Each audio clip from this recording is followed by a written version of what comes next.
छात्रों ने ये पोस्टर का यहाँ विमोचन किया।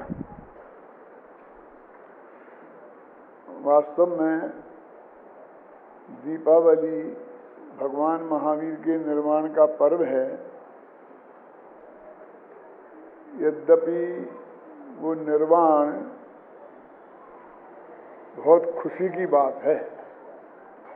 दीपावली के दिन भगवान महावीर को वो चीज उपलब्ध हुई थी जिसके लिए वे कई भवों से निरंतर प्रयास कर रहे थे।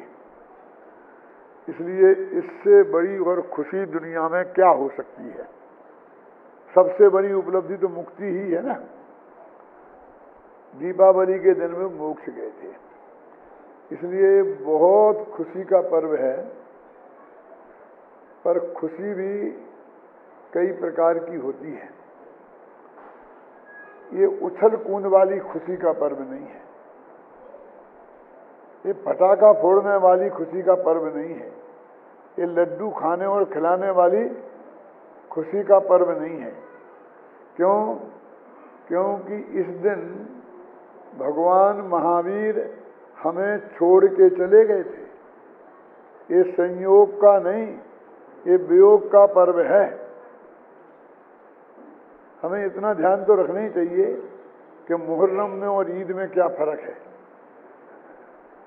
ये तो वो लोग भी जानते हैं ना, ईद मनाने वाले, कि मुहर्रम शोक का पर्व है और ईद खुशी का पर्व है। तो हमारे लिए जन्म और देह वियोग और देह का धारण करना दोनों एक से ही। किस बात की खुशी मना रहे हो? धन्य थी वह तेरस जिस दिन हम सबको भगवान महावीर की अंतिम दिव्य ध्वनि सुनने का मौका मिला था। धन्य थी वह तेरस जिसे इस व्यापारी समाज ने धनतेरस बना दिया है। इस व्यापारी समाज से और क्या अपेक्षा की जा सकती है? क्यों? ये तो भगवान को भी बोरी लगा के बेच सकता है। इसे बोरी लगा के बेचने और खरीदने में बहुत रस है। इसने इंद्र सौधर्म को तो कई दफे नीलाम कर दिया।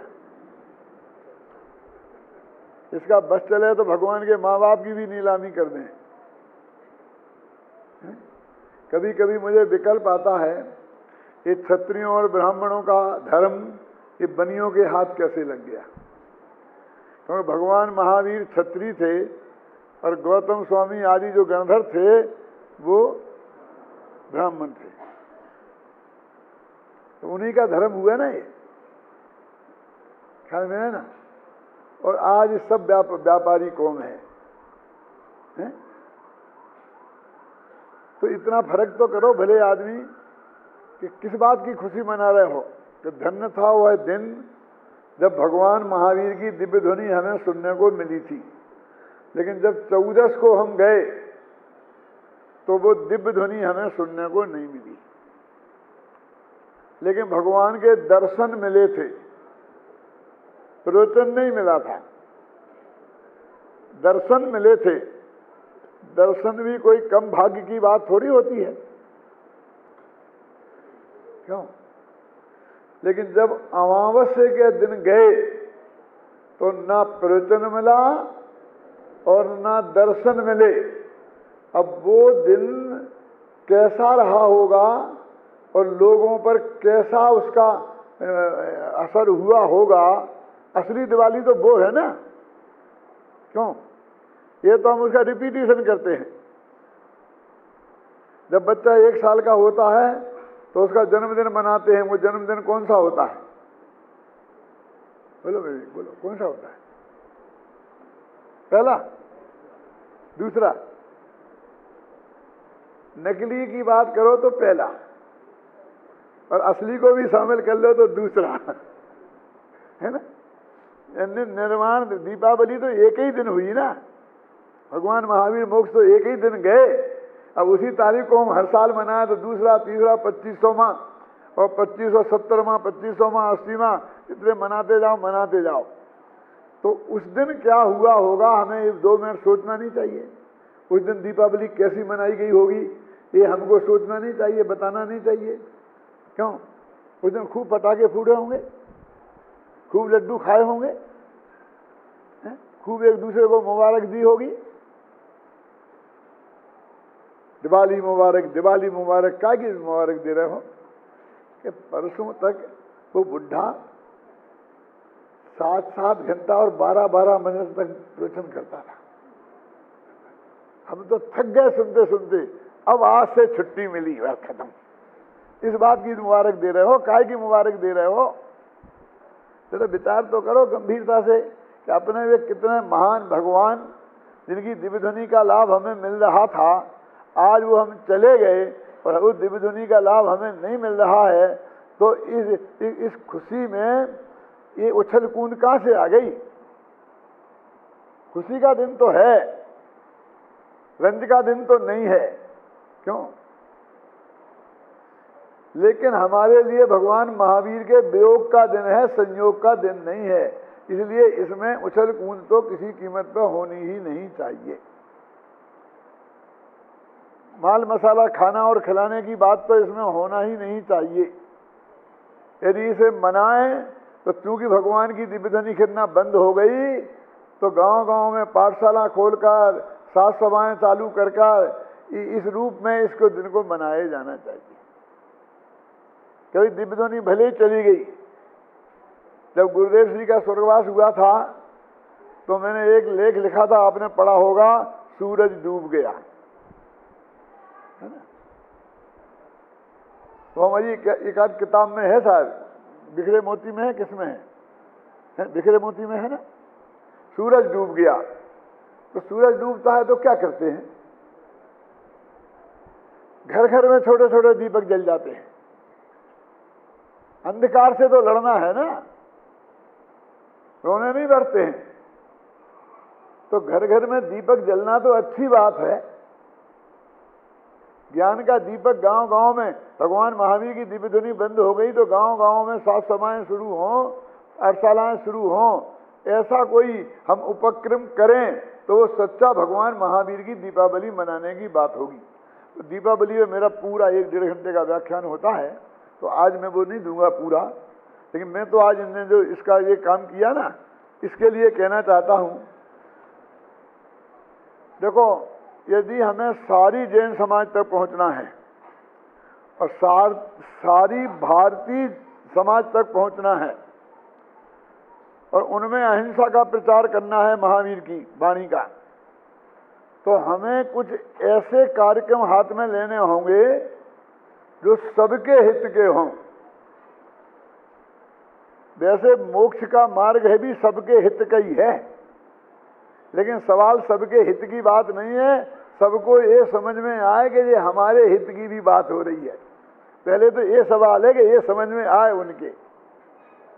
और ये अहिंसा की बात, अहिंसा तो है ही, इसमें कोई शक नहीं है?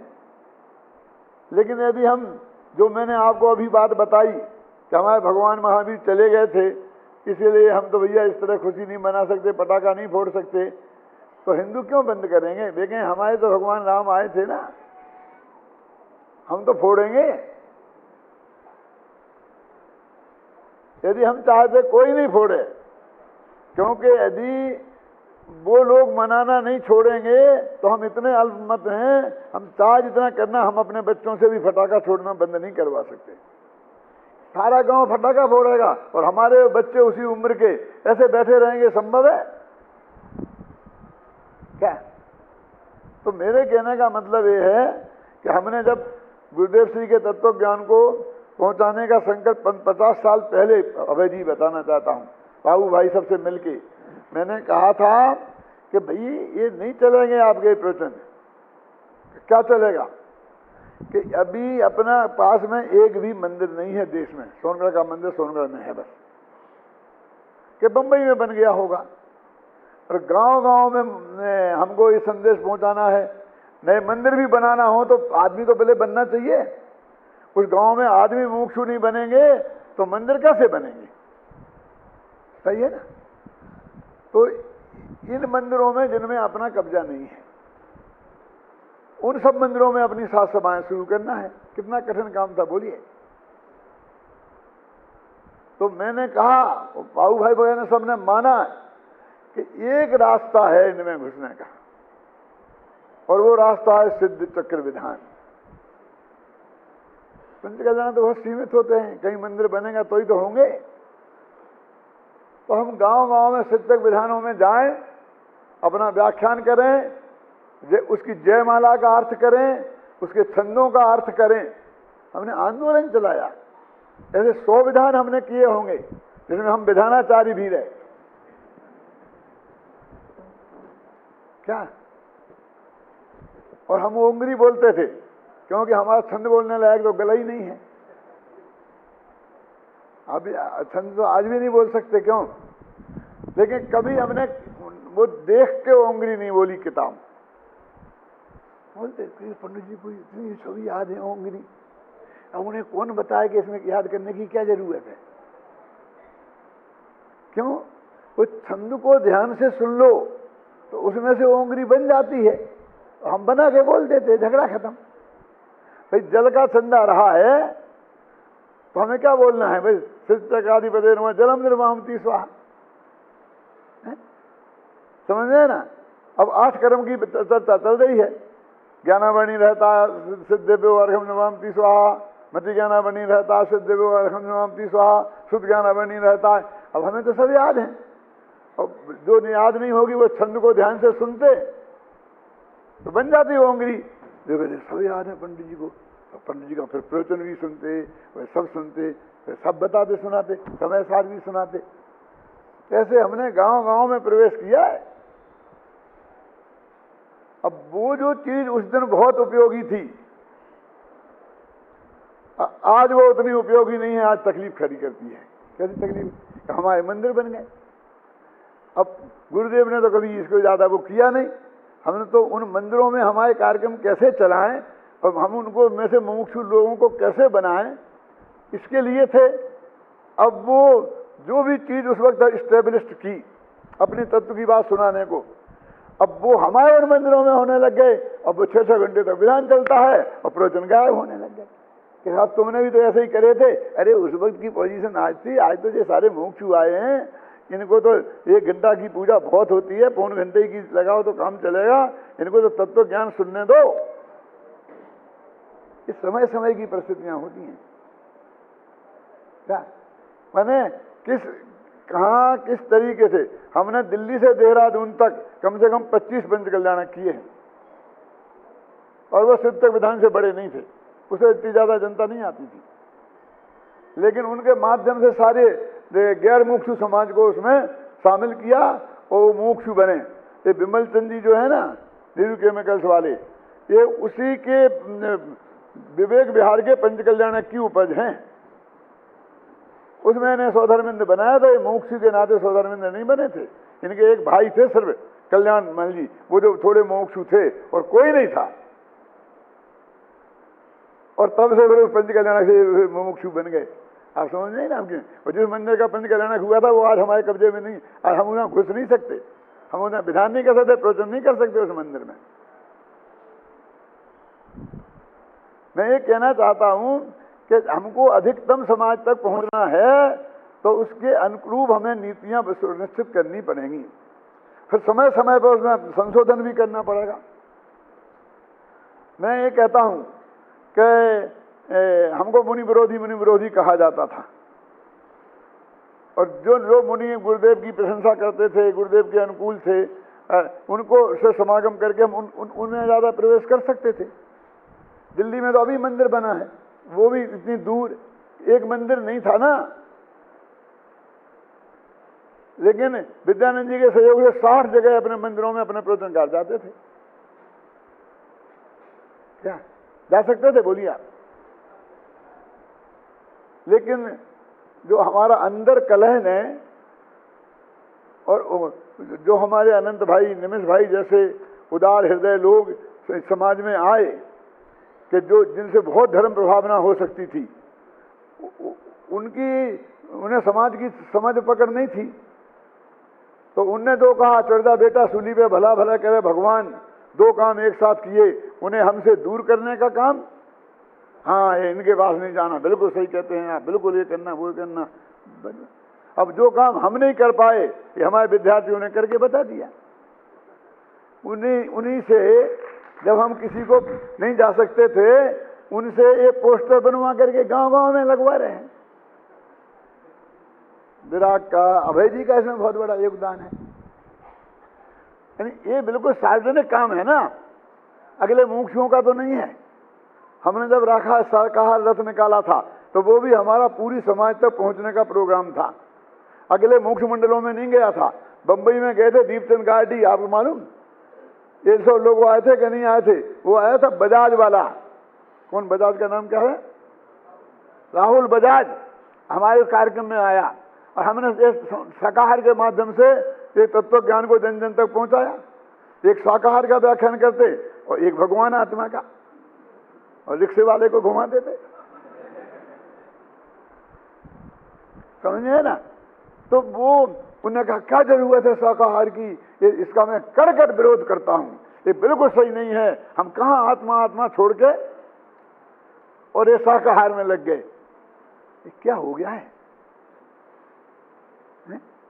शाकाहार का प्रचार करके तो मैंने उसका जवाब दिया था। क्या जवाब दिया था कि सब जैनी सब शाकाहारी हैं, मुमुक्षु सब शाकाहारी हैं, तो बात करने की जरूरत क्या है? मैंने कहा तुम बड़े अध्यात्मी बन गए ना, अमृतचंद्राचार्य से बड़े अध्यात्मी तो नहीं हो। अमृतचंद्राचार्य के लोग जिनने आत्मख्याति लिखी, उन्होंने पुरुषासिद्ध उपाय पढ़ो और सब मांस मदिरा के त्याग का कितना उपदेश दिया है, समंतभद्र ने कितना दिया है। तो उसका मतलब सब लोग मांस मदिरा खाते होंगे जैनी। आज क्योंकि कोई नहीं खाता इसलिए उसकी जरूरत नहीं रही त्याग की। क्यों? हम अमृतचंद्राचार्य से बड़े तो नहीं हो गए? और मैं कहता हूं कि अमृतचंद्राचार्य जैसे अध्यात्मी ने पुरुषासिद्धि उपाय जैसा ग्रंथ लिखा, इसलिए आज हम सब सदाचारी हैं। यदि नहीं करते तो हम सदाचारी नहीं होते। तो सदाचार का उपदेश देने की जरूरत नहीं है, अवक्ष भक्षण त्याग करने के उपदेश के देने की जरूरत नहीं है। ये कहां से लाए?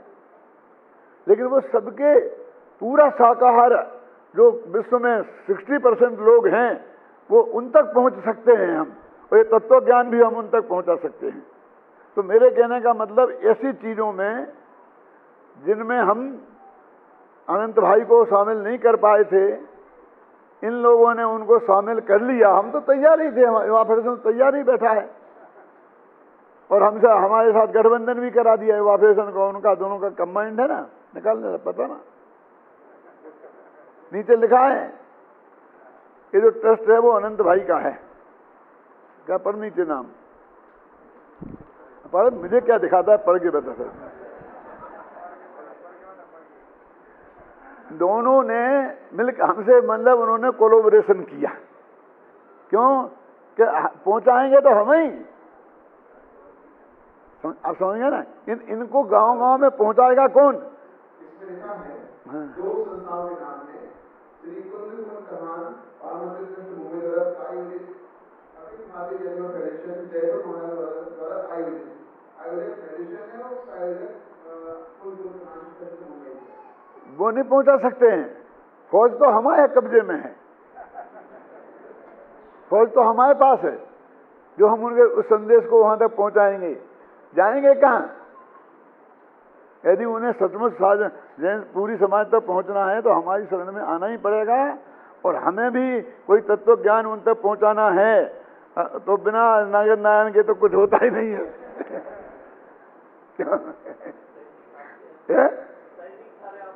हाँ समझे ना? तो वो है। अब हमारे अच्छे उनके संबंध बहुत अच्छे हो रहे, उनको हमारी बात समझ में आ रही धीरे धीरे कि रास्ता तो वो ही है।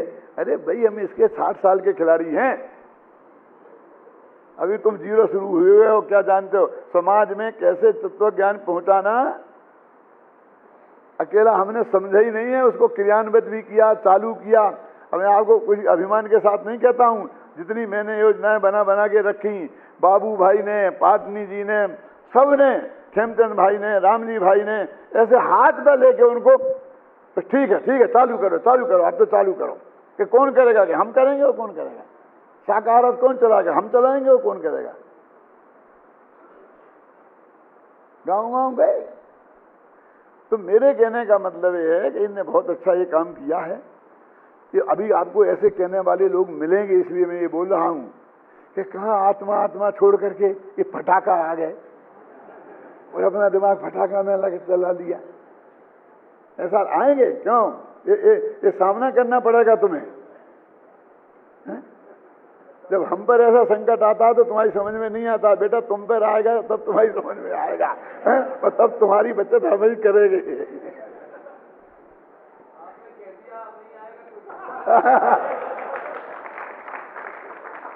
मैंने प्रवचन का इतना समय निकाल के वो ये बात कही है, तो उसका में भी उद्देश्य ही है कि आप लोगों को इस काम को ये जो लड़के कर रहे हैं, इनके उत्साह को जितना अपन बढ़ा सकते हैं उतना बढ़ाना चाहिए।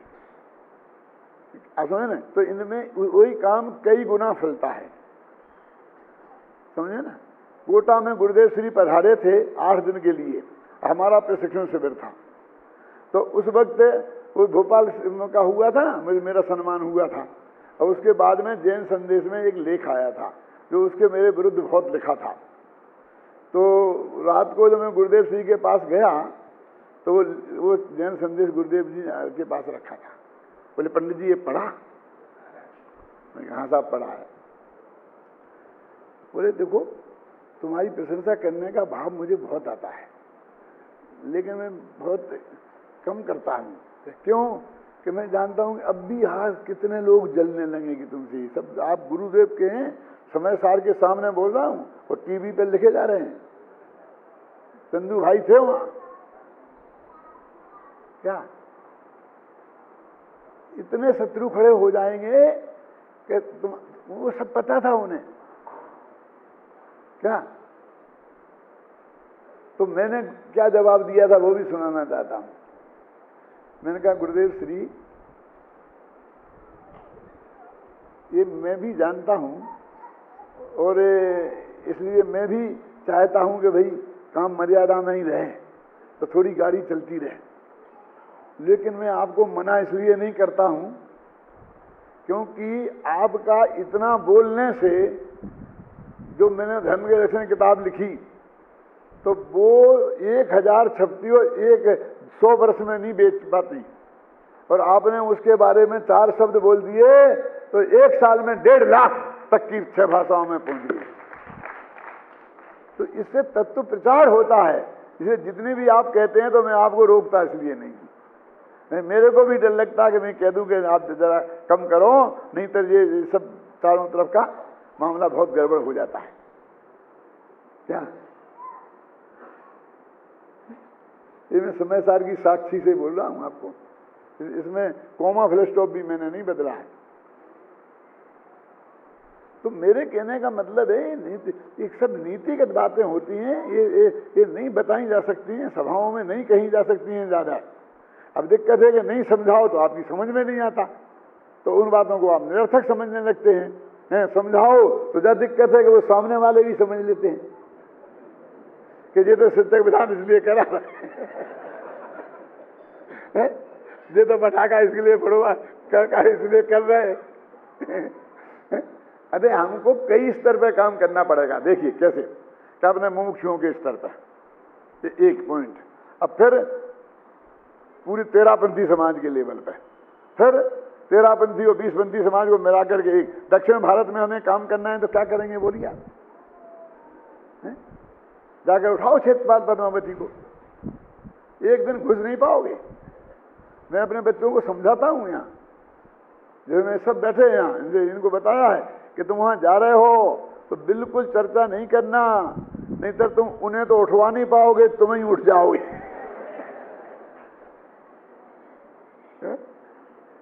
क्या जब तुम अपना मंदिर बनाओ तो उसमें बिल्कुल विराजमान मत करना, लेकिन ये तुम्हारा नहीं है। बोलो आप बताओ कर सकते हैं क्या? आप चुप नहीं रह सकते हैं, समर्थन नहीं कर सकते हैं, तो विरोध भी इस लेवल का तो मत करो कि हमारे काम में बाधा खड़ी हो। अब वो उनके साथ भी संधि मिली, फिर हमें श्वेतांबर और दिगंबर के साथ भी मिलकर कुछ काम करना पड़ेंगे। आप समझे ना? तो हम एक प्लेटफार्म वो अलग बनाएंगे जिसमें हम दिगंबर श्वेतांबर एक साथ बैठेंगे, 13पंथी 20पंथी का एक कॉमन अलग बनाएंगे, एक अपने मुमुक्षुओं का अलग बनाएंगे, और फिर सोनगढ़ी जयपुरियों का एक कंबाइंड बनाएंगे, तो दो अलग अलग भी बनाएंगे। क्यों? और फिर एक ऐसा बनाएंगे कि हिंदुओं के साथ भी बैठेंगे, फिर ऐसा बनाएंगे कि हिंदू और मुसलमानों के साथ भी एक साथ बैठें। क्यों? देश के लेवल पर कोई काम करना पड़ेगा। क्यों? तो आप मुसलमानों को गालियां देकर के काम कर सकते हो? वो नहीं कर सकते। तो हमको ये सब जरा थोड़ा सा विवेक से निर्णय करना पड़ेगा। अब देखो, ये सेठिया लोग तो बेचारों को फुर्सत नहीं है, वो ये सारी कमाई करते रहते हैं अपने लिए, तो इन्हें करने दो, लेकिन इनसे नीतिगत निर्णय नहीं कराओ। वो रतनलाल जी थे ना, मैं बने, तो हमारा उनका यही झगड़ा था कि वो कहते मैं सब समझता हूं समाज की नीति, इसलिए मैं जो कहता हूं वो करो। मैं कहता हूं हमारा आपका झगड़ा ये है कि मैं ये समझता हूं कि मैं सब समझता हूं। अब इसका निपटारा कौन करे कि आप समझते हैं कि मैं समझता हूं? क्या कई दफे हुआ, लेकिन कई दफे हुआ ये झगड़ा कि नहीं ऐसा करो तो ऐसा। मैं कहता ऐसा नहीं होगा, इसका रिएक्शन ऐसा नहीं आएगा, इसका ऐसा आएगा, और मैं ये कहता हूं ये करो तो इसका रिएक्शन ऐसा आएगा। तो इसका मतलब ये है कई स्तरों पर आपको समझना पड़ेगा।